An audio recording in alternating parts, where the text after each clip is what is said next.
दोस्तों, जब आदमी डर जाता है तो कुछ भी करने के लिए तैयार होता है। डर ऐसी चीज है जो आपको कॉम्प्रोमाइज करने के लिए आखिरकार झुका ही देता है। और ऐसा लगता है कि नरेंद्र मोदी के साथ में यही स्थिति आन खड़ी हुई है। याद करिए नरेंद्र मोदी का 2016 का रोते हुए भरे गले से जब उन्होंने केरल के अंदर कहा था, भाइयों बहनों मुझे 50 दिन दे दीजिए, और अगर 50 दिन में मेरी कोई गलती निकल जाए तो किसी भी चौराहे पर मुझे बुला लेना और जो सजा आप देना चाहेंगे वो सजा मैं भुगतने के लिए तैयार रहूंगा। बात थी नोटबंदी की। नोटबंदी की बात बीती, 2016 का साल बीता, 50 दिन भी बीते, सब कुछ बीता, और यहां तक कि नरेंद्र मोदी ने अपना 2000 का चलाया हुआ नोट खुद ही वापस ले लिया। लेकिन नरेंद्र मोदी कभी चौराहे पर नहीं आए, नरेंद्र मोदी ने कभी माफी नहीं मांगी। लेकिन आज का नरेंद्र मोदी का दौर आप देखिए, आज नरेंद्र मोदी की किस तरीके से हालत हो गई है, इसको आप देखिए। वो महाराष्ट्र एक चुनाव के लिए किस तरीके से एक बार नहीं, दो बार नहीं, एक मिनट के अंदर वो तीन तीन चार चार बार भी माफी माफी शब्द दोहराने के लिए तैयार हो जाते हैं। जिस नरेंद्र मोदी के मुंह से लोग माफी जैसे शब्द को सुनना भूल चुके थे, या लोग बार बार इंतजार करते थे कि शायद इस गलती पर ही सही, शायद इस गलती पर ही सही, शायद इस गलती पर ही सही मोदी माफी मांगेंगे, लेकिन मोदी जी ने कभी माफी मांगी नहीं। तो क्या अब नरेंद्र मोदी अब इस कदर डर गए हैं कि अब वो हर चीज पर माफी मांगने वाले हैं? और दूसरी बड़ी बात आप देखिए कि नरेंद्र मोदी ने जब आज माफी मांगी तो माफी मांगने के बाद में उन्होंने कहा कि मेरे आराध्य देव। कमाल की बात यह है कि जय श्री राम, जय जय राम और जय सिया राम की पार्टी बीजेपी, और अब 2019-2024 के अंदर जैसे ही 240 पर आए, नरेंद्र मोदी जय जगन्नाथ हो गए। और अब जब महाराष्ट्र के अंदर हार का डर लगने लगा तो नरेंद्र मोदी के आराध्य देव महाराज शिवाजी हो गए। कमाल की बात यह है कि यही नरेंद्र मोदी साहब 2024 के लोकसभा चुनाव में घूम घूम करके कह रहे थे, अलग अलग चैनल पर इंटरव्यू दे रहे थे, और अलग अलग चैनलों पर इंटरव्यू देते हुए नरेंद्र मोदी खुद को, अपने आप को यह कह रहे थे कि उनको भगवान के द्वारा भेजा गया है। और आज कभी ये आराध्य देव और कभी वो आराध्य देव। कमाल की बात है ना। सिंधुदुर्ग में जो हुआ, मेरे लिए, मेरे सभी साथियों के लिए छत्रपति शिवाजी महाराज ये सिर्फ नाम नहीं है। हमारे लिए छत्रपति शिवाजी महाराज ये सिर्फ राजा महाराजा राजपुरुष मात्र नहीं है। हमारे लिए छत्रपति शिवाजी महाराज आराध्य देव है।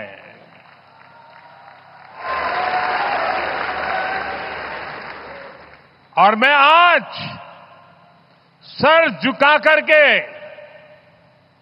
मेरे आराध्य देव छत्रपति शिवाजी महाराज की उनके चरणों में मस्तक रख के माफी मांगता हूं। आज नरेंद्र मोदी साहब की यह हालत है कि उनको माफी मांगनी पड़ रही है, और माफी भी किस तरीके से मांग रहे हैं। हां, हालांकि यह जरूर है कि अभी भी पूरी जो है वो बल नहीं गई है, पूरा अभी बल निकलने में थोड़ा सा और वक्त लगेगा। आज माफी मांगी तो माफी के अंदर क्रोध का भाव भी दिख रहा था, अपने विरोधियों को, विपक्षियों को एक तरीके से कहीं ना कहीं लताड़ते हुए भी दिखाई दे रहे थे। लेकिन हां, माफी जैसे शब्द अब बहुत आम हो गए हैं उनकी जुबान पर आने। और नरेंद्र मोदी अब किस किस से माफी मांगेंगे, क्या क्या करने वाले हैं, इस बात को जरा आप सुन लीजिए।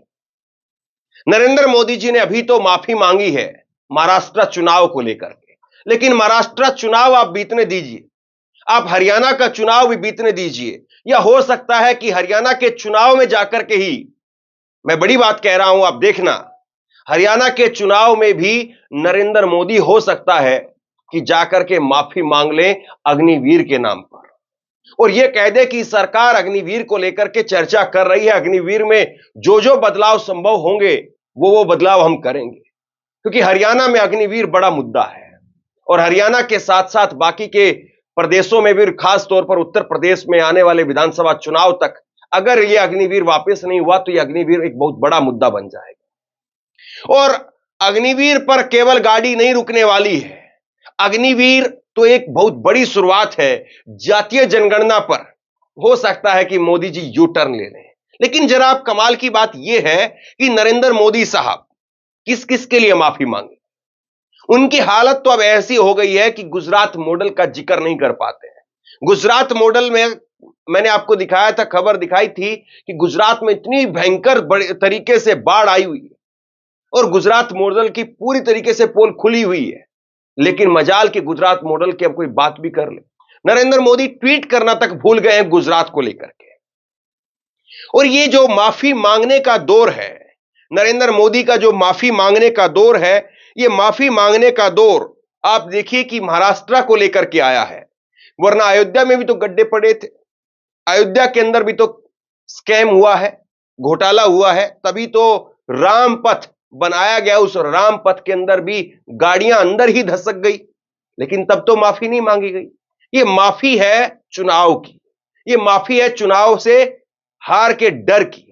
और मोदी जी को सबसे बड़ा जो डर है, जिसकी वजह से वो ऐसा लगता है बड़ा भयभीत हैं, डर गए हैं, अंदर से हिले हुए हैं, और वो ये डर ये है कि अगर महाराष्ट्र में भी हार गए, हरियाणा में भी हार गए, जम्मू में भी हार गए, झारखंड में भी हार गए, तो फिर कहीं ऐसा ना हो कि पार्टी के अंदर से मोदी जी को हटाने की बात खुलेआम शुरू हो जाए।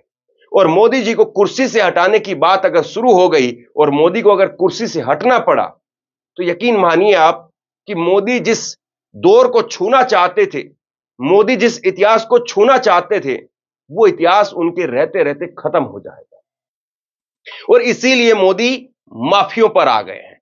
मोदी जी की जो माफिया हैं, अब तो माफी बहुत कुछ उनको मांगनी पड़ेगी मणिपुर को लेकर के। और हाल के दौर में हम देख सकते हैं कि मणिपुर भी हो सकता है कि नरेंद्र मोदी को जाना पड़े। नरेंद्र मोदी मणिपुर जाते हुए दिखाई दे, वहां पर लोगों से मेल मुलाकात करते हुए दिखाई दे, क्योंकि कहीं ना कहीं यही 303 का करंट था, ये 400 का करंट था कि नरेंद्र मोदी प्रचार के लिए भी मणिपुर नहीं गए। और उसका नतीजा यह हुआ कि 2 की 2 सीटें मणिपुर की कांग्रेस के खाते में चली गई। और वो मणिपुर जहां पर डबल इंजन की सरकार थी, वो मणिपुर जहां पर 2 की 2 सीटें बीजेपी के पास थी, वो मणिपुर जो नॉर्थ ईस्ट का हिस्सा है और नॉर्थ ईस्ट में बीजेपी का दबदबा रहता है या केंद्र सरकार का दबदबा रहता है, लेकिन वहां पर भी स्थिति अब खस्ता हो गई। तो कुल मिलाकर के अब मोदी जी के पास में रास्ता क्या है, नरेंद्र मोदी अब क्या करेंगे। और जो नरेंद्र मोदी किसानों को दिल्ली नहीं आने दे रहे थे, जो नरेंद्र मोदी किसानों को यह कहकर के टरका देते थे कि एक फोन कॉल की दूरी पर हैं, लेकिन किसानों के लिए कभी 2 शब्द नहीं फूटे। और जब चुनाव आया उत्तर प्रदेश का, तो उत्तर प्रदेश के चुनाव में नरेंद्र मोदी एक तरीके से सरेंडर करते हुए नजर आए और उन्होंने कहा मेरी तपस्या में कमी रह गई। यानी एक ही चीज है, हार का डर। और यह हार का डर जितना बढ़ता जाएगा, मोदी उतना सरेंडर करते चले जाएंगे। ये मोदी की पॉलिटिक्स है। मोदी ये कहते हैं कि मेरा क्या है, फकीर आदमी हूं, झोला उठा करके चला जाऊंगा। लेकिन देखिए आप, जैसे ही हार की आहट होती है, मोदी जी का झोला छोड़ दीजिए आप, मोदी जी खुद ऐसा लगता है कि कोप ओहन में चले गए। और मोदी जिस तरीके से यहां पर सरेंडर करते हुए दिखाई दे रहे हैं, महाराष्ट्र में जो सिर्फ फुटबॉल इस वक्त में आपस के अंदर चल रहा है, चाहे उसमें शिवसेना हो जिसको तोड़ करके लेकर के आए हैं, चाहे एनसीपी हो जिसको नेचुरली करप्ट पार्टी बताते थे, और बीजेपी की भी आधी अधूरी पार्टी है अब, क्योंकि बीजेपी के अंदर कौन रहेगा और कौन नहीं रहेगा यह भी तय नहीं है। तो महाराष्ट्र एक बहुत बड़ी खिचड़ी बन गई है। और महाराष्ट्र वो राज्य जिसको मोदी जी अपनी सत्ता के गुरूर से, सत्ता के सहारे तोड़ करके लेकर के आए थे, और जिसको जीता था मोदी जी ने खुद, वोटों के माध्यम से नहीं, अपने सत्ता बल से जीता था। और वो सत्ता बल से जीता हुआ राज्य अब हाथ से फिसलता हुआ दिखाई दे रहा है। लोकसभा चुनाव में इसका लिटमस टेस्ट हो चुका है। कांग्रेस पार्टी 13 पर और बीजेपी 9 सीटों पर। यहीं पर मोदी जी को पता चल गया कि महाराष्ट्र की नब्ज क्या कह रही है। और महाराष्ट्र की जो इस वक्त में धड़कन है, जिस तरीके से धड़क रही है, और अभी तो राहुल गांधी की एंट्री नहीं हुई है। 17 सितंबर को इसी महीने में, आने वाले 17 सितंबर को इसी महीने में नरेंद्र मोदी का भी जन्मदिन है, और उस दिन बेरोजगारी दिवस के रूप में नरेंद्र मोदी को जन्मदिन को मनाने की परंपरा सी चली आ रही है। और ऐसे में एक बड़ा सवाल यह भी कि उससे पहले 14 सितंबर को राहुल गांधी और मल्लिकार्जुन खड़गे जा रहे हैं महाराष्ट्र के अंदर। तो क्या ये सारी चीजें मोदी को इतना परेशान कर रही हैं, इतना डरा रही हैं कि अब मोदी पूरी तरीके से सरेंडर में आ गए हैं? और अब क्या मोदी जातीय जनगणना, lateral entry, Waqf board bill, broadcast bill, capital gain tax, ये फहरिस्त अब बढ़ती चली जाएगी और जातीय जनगणना पर बड़ा धमाका आखिरकार भले ही राहुल गांधी के प्रेशर में ही सही, लेकिन मोदी को करना पड़ेगा। सवाल ये है, आप क्या सोचते हैं? नीचे कमेंट बॉक्स में लिख करके जरूर बताइए। इस वीडियो को शेयर कीजिए, लोगों तक पहुंचाइए, और इसी तरह की तमाम खबरों के लिए ऑनलाइन न्यूज इंडिया को सब्सक्राइब कीजिए। आपका बहुत बहुत धन्यवाद।